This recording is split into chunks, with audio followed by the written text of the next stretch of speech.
Global job watch tower. മുഖ്യമന്ത്രി V D Satheesan അവതരിപ്പിച്ച ബജറ്റിലെ ഏറ്റവും ശ്രദ്ധേയമായ പ്രഖ്യാപനങ്ങളിൽ ഒന്നായിരുന്നു ഗ്ലോബൽ ജോബ് വാച്ച് ടവർ. ഇത് ജൻസികളെ ലക്ഷ്യം വെച്ചുള്ള പദ്ധതിയായിരിക്കും എന്നാണ് പ്രതീക്ഷ. ഗ്ലോബൽ ജോബ് വാച്ച് ടവർ അതിവേഗം മാറിക്കൊണ്ടിരിക്കുന്ന ആഗോള സമ്പദ് വ്യവസ്ഥയ്ക്ക് അനുസൃതമായി കേരളത്തിലെ യുവജനങ്ങളെ സജ്ജരാക്കുകയും നമ്മുടെ വിദ്യാഭ്യാസ നൈപുണ്യ വികസന സംവിധാനങ്ങൾ ഭാവിയിലെ തൊഴിലവസരങ്ങളുമായി കൂടുതൽ യോജിപ്പിക്കുകയും ചെയ്യുന്നതിനായി സർക്കാർ ഒരു ഗ്ലോബൽ ജോബ് വാച്ച് ടവർ എന്ന സംസ്ഥാനതല future skills and employment intelligence mission സ്ഥാപിക്കും. രാജ്യത്തിനകത്തും പുറത്തുമുള്ള പുതിയ തൊഴിൽ പ്രവണതകൾ നിരീക്ഷിച്ച് ഭാവിയിൽ ആവശ്യമായി വരുന്ന നൈപുണ്യങ്ങൾ തിരിച്ചറിഞ്ഞ് പാഠ്യപദ്ധതി പരിഷ്കരണങ്ങൾക്ക് മാർഗനിർദ്ദേശം നൽകി വ്യവസായ അക്കാഡമിക് പങ്കാളിത്തം ശക്തിപ്പെടുത്തി പ്രധാന മേഖലകളിലെ തൊഴിൽ ശക്തി ആസൂത്രണത്തിന് മിഷൻ പിന്തുണ നൽകും. സർ, ഡിജിറ്റൽ സാങ്കേതിക വിദ്യകൾ, അത്യാധുനിക നിർമ്മാണ മേഖല, ആരോഗ്യ പരിപാലനം, ഹരിത സമ്പദ് വ്യവസ്ഥ, ലോജിസ്റ്റിക്സ്, ടൂറിസം, അന്തർദേശീയ തൊഴിൽ മേഖലകൾ എന്നിവയ്ക്ക് മിഷൻ പ്രത്യേക പ്രാധാന്യം നൽകും. ഈ പദ്ധതിക്കായി പ്രാരംഭഘട്ടത്തിൽ 2 കോടി രൂപ വകയിരുത്തുന്നു. സർ, ഡിജിറ്റൽ സാങ്കേതിക വിദ്യകൾ, അത്യാധുനിക നിർമ്മാണ മേഖല, ആരോഗ്യ പരിപാലനം, ഹരിത സമ്പദ് വ്യവസ്ഥ, ലോജിസ്റ്റിക്സ്, ടൂറിസം, അന്തർദേശീയ തൊഴിൽ മേഖലകൾ എന്നിവയ്ക്ക് മിഷൻ പ്രത്യേക പ്രാധാന്യം നൽകും. ഈ പദ്ധതിക്കായി പ്രാരംഭഘട്ടത്തിൽ 2 കോടി രൂപ വകയിരുത്തുന്നു. സർ, സ്പേസ് ഇക്കോണമി, ബഹിരാകാശ മേഖലയിലെ വർദ്ധിച്ചു വരുന്ന സ്വകാര്യ സ്റ്റാർട്ടപ്പുകൾ യുവ എഞ്ചിനീയർമാർക്ക് അപ്സ്ട്രീം സാറ്റലൈറ്റ് റോക്കറ്റ് നിർമ്മാണം മുതൽ ഡൗൺസ്ട്രീം ഡാറ്റ അനലിറ്റിക്സ് വരെയുള്ള മേഖലകളിൽ വൻ തൊഴിലവസരങ്ങളാണ് തുറന്നിടുന്നത്. സാറ്റലൈറ്റ് ടെക്നോളജിക്ക് ഊന്നൽ നൽകിയുള്ള ഗവേഷണ സ്ഥാപനങ്ങൾ ആരംഭിക്കും. ഇതിലേക്ക് കൂടുതൽ വിദ്യാർത്ഥികളെ ആകർഷിക്കാൻ നടപടികൾ സ്വീകരിക്കും. സ്വകാര്യ സാറ്റലൈറ്റ് നിർമ്മാണ വിക്ഷേപണ സ്ഥാപനങ്ങൾക്ക് പ്രോത്സാഹനം നൽകും. ഇവർക്കായി ഭൂമി ലഭ്യമാക്കും.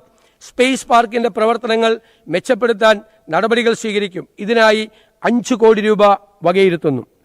സർ, അടുത്ത പദ്ധതി കേരള നോളജ് വാലി. കേരളത്തെ ഉന്നത വിദ്യാഭ്യാസത്തിൻ്റെ ഒരു പ്രധാന ലക്ഷ്യസ്ഥാനമാക്കി മാറ്റുന്നതിനും അതുവഴി ഉയർന്ന ഗുണനിലവാരമുള്ള വിദ്യാഭ്യാസത്തിനായി വിദ്യാർത്ഥികൾ സംസ്ഥാനത്തിന് പുറത്തു പോകുന്ന പ്രവണത മാറ്റുന്നതിനും ഈ സർക്കാർ ദൃഢനിശ്ചയമെടുത്തിട്ടുണ്ട്.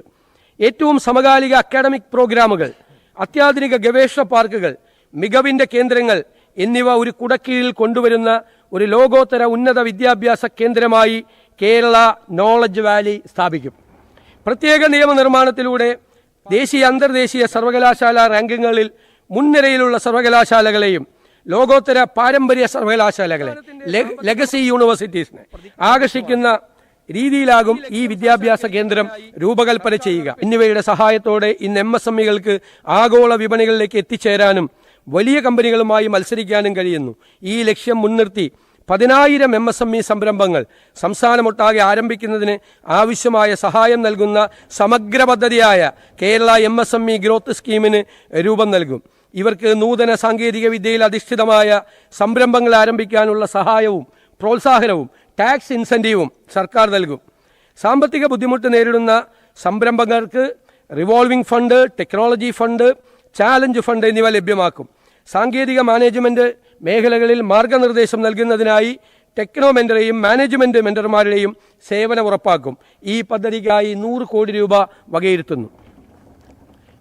സർ, വൺ കേരള കരുതൽ മിഷൻ.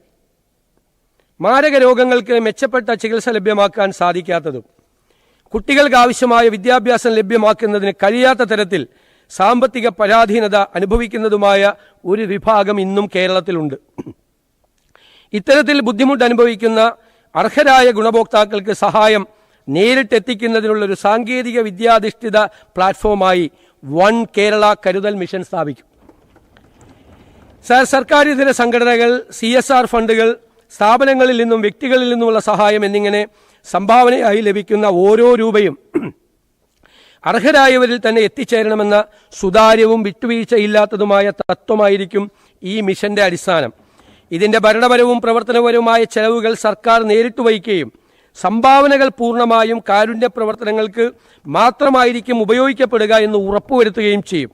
സമൂഹത്തിലെ ദുർബല വിഭാഗങ്ങൾക്ക് സമയബന്ധിതമായ സഹായം ഉറപ്പാക്കുന്നതിനൊപ്പം സംഭാവന നൽകുന്നവരിൽ വിശ്വാസം വളർത്തിയെടുക്കുന്നതിനായി ഡിജിറ്റൽ വെരിഫിക്കേഷൻ സംവിധാനങ്ങൾ, സുതാര്യമായ ഗുണഭോക്തൃ തിരിച്ചറിയൽ പ്രോട്ടോക്കോളുകൾ, തത്സമയ പൊതു വെളിപ്പെടുത്തൽ റിയൽ ടൈം പബ്ലിക് ഡിസ്ക്ലോഷർ സംവിധാനങ്ങൾ തുടങ്ങിയവ ഇതിനായി പ്രയോജനപ്പെടുത്തും. ഈ പദ്ധതിക്കായി 1 കോടി രൂപ വകയിരുത്തുന്നു.